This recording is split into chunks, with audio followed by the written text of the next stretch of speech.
to the cloud. Okay, so continuing our discussion of equivalences, we're going to start off talking about the negation of a conditional statement.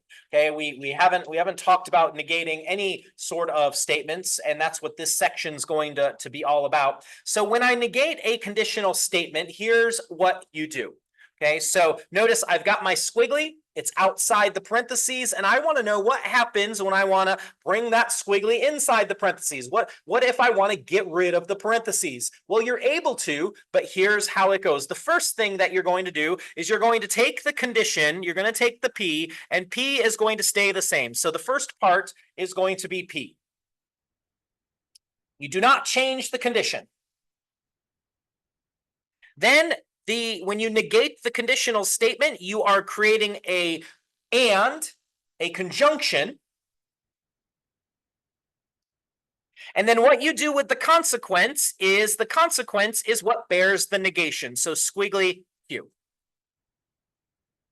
So the negation of a conditional statement is P, you leave the condition alone, and squiggly Q, you make the consequence the opposite. So real quick, just going to give you a minute or two.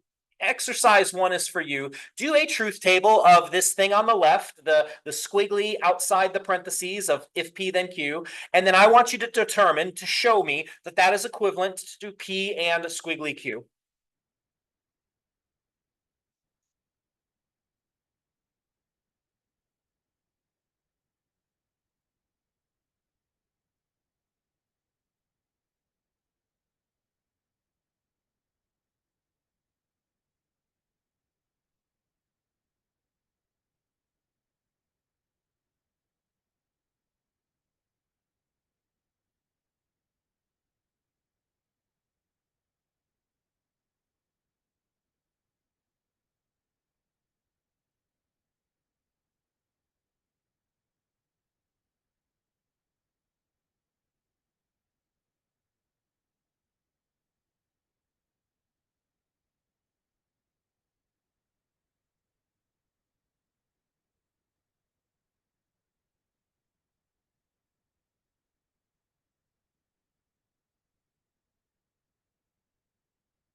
Okay, so I'm just going to get started on the truth table.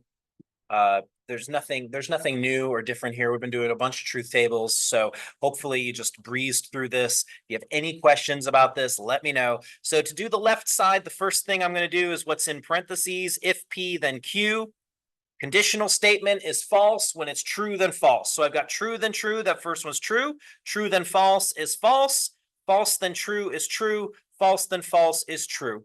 And now what I'm going to do to get what I have on the left is I am going to negate that. That's what the squiggly outside the parentheses. Remember, we learned in the first section, when I say that, what I would say is it is false that if P then Q. Okay, when you have a negation outside your parentheses, you lead off with it is false that, and that's what we're doing right here. We are going to change the truth value of if P then Q. So we are going to make F then T, then F, then F. And I'm going to put a little check mark under that because that's the left side of my equivalence. And I want to know, and you are demonstrating for me, is this equivalent to P and squiggly Q? So I need a squiggly Q column. Q is TF, TF, so squiggly Q is FT, FT. And now I have P and squiggly Q. The and statement is true when both are true. So true and false, the first one's false. You've got true and true, the second one's true. False and false, the third one's false. and then false and true, the fourth one's false. And so notice that is the exact same thing as the previous one. So you just demonstrated that, yes, these are equivalent. You've proven it. I know that that is a scary word in math. I can't talk and spell. I just messed that up. Sorry, everybody. You just proved, so that's a serious thing. You proved that those two things are equivalent. So congratulations. Great job. All right, so how we're going to finish our time talking about negations of the conditional is just doing what we did when we introduced the contrapositive as equivalent to the conditional. We're just going to take statements and we're going to write their equivalent. And I've done this in the same structure as before. I'm going to do one, then you're going to do one that's the straight exact same thing. And then we're going to add in some negations to just make sure we can navigate that. So here we go. Example 1 is mine. The statement is, if the door is unlocked, then I am home. And we're going to write the negation of that. Okay? So P is the door is unlocked.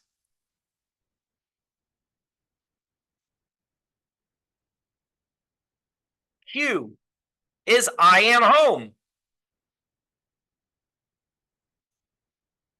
I'll give you a minute to do that because that's probably the most time consuming part, is defining the simple statements, making sure you got those locked down.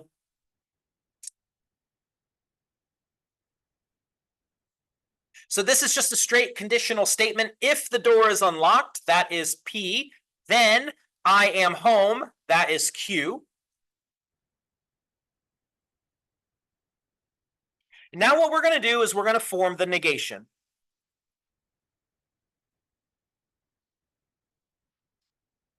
So here's what I told you up above. This is the thing to just kind of click into your memory.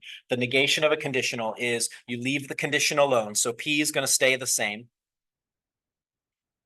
Then it's an and statement. And then you are going to negate the consequence. So instead of Q, you're going to have a squiggly Q. That's the pattern every time. Leave the condition alone and negate the consequence. And now I'm going to write that out. So P is the door is unlocked.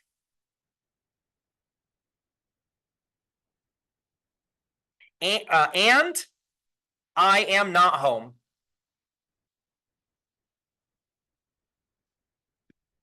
That is the negation of my original statement.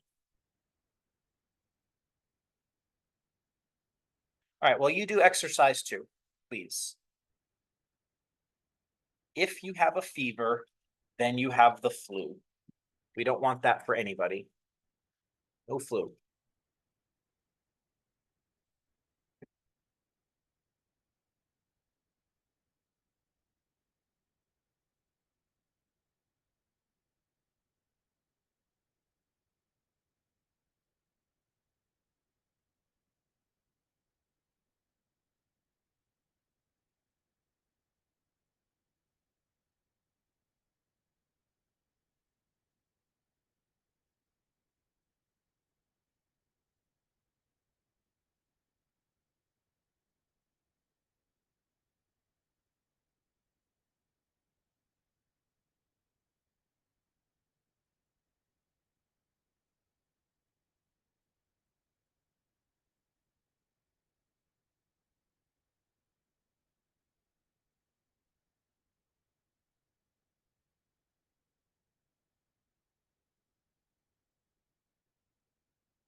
Okay, so I've defined simple statement P to be you have a fever. Simple statement Q is you have the flu. So my original statement is P, then Q. So somebody tell me, what did you write down for the negation of this?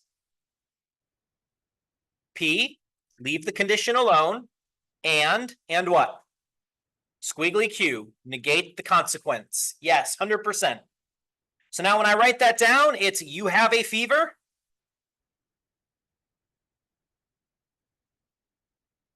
and you do not have the flu.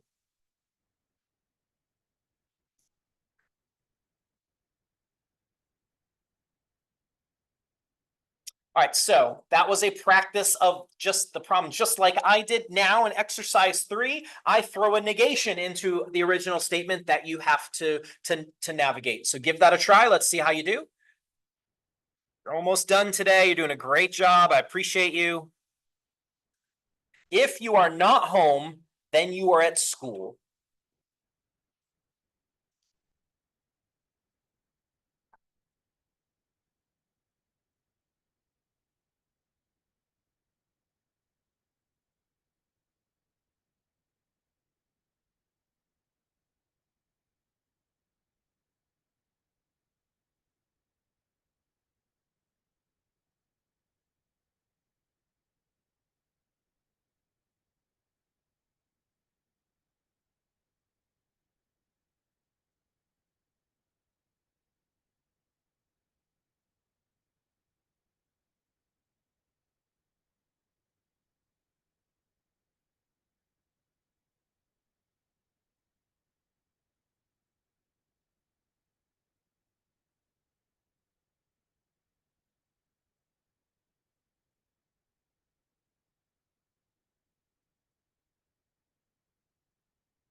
Right, so I've made statement P, you are home.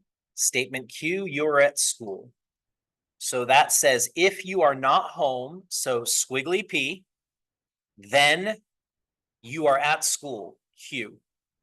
So now what we're asked to do is we're asked to form the negation. So I'm going to write the word negation over here so that we know that's what we're doing. So help me out. What's the negation look like? Okay, we leave the condition alone. So squiggly P, and we negate the consequence. Squiggly Q, great job. Okay, the negation of the conditional, we leave the condition alone. Doesn't matter that it's negated, you leave it alone, and whatever the consequence is, you make it the opposite. So now I'll write this down. Squiggly P, you are not home.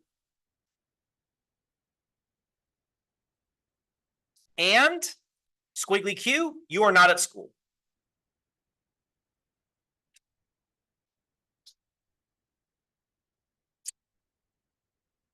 All right, one more problem.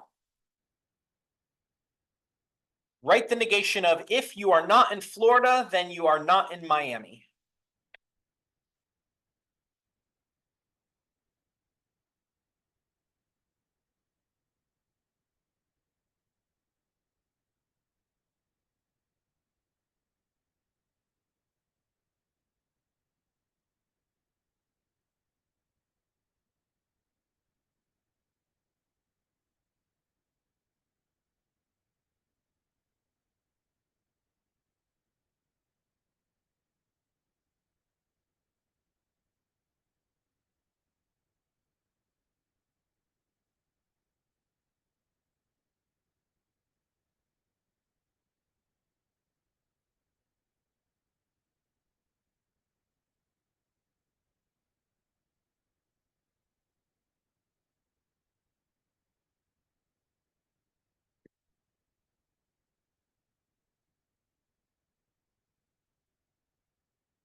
All right, so I've made statement P, you are in Florida. Statement Q is you are in Miami. So my original statement is if you are not in Florida, so squiggly P, then you are not in Miami, squiggly Q. Once again, we're asked to form the negation. So the negation of this, how's it going to start? Squiggly P, you leave the condition alone. And how's it going to end? Yep, we change Q to the opposite. So plain old, or we change squiggly Q to the opposite. So it's plain old Q. And now I write this out in words. So squiggly P is you are not in Florida. Oops, my pen's running out. Let me get another one here. You are not in Florida. And you are in Miami.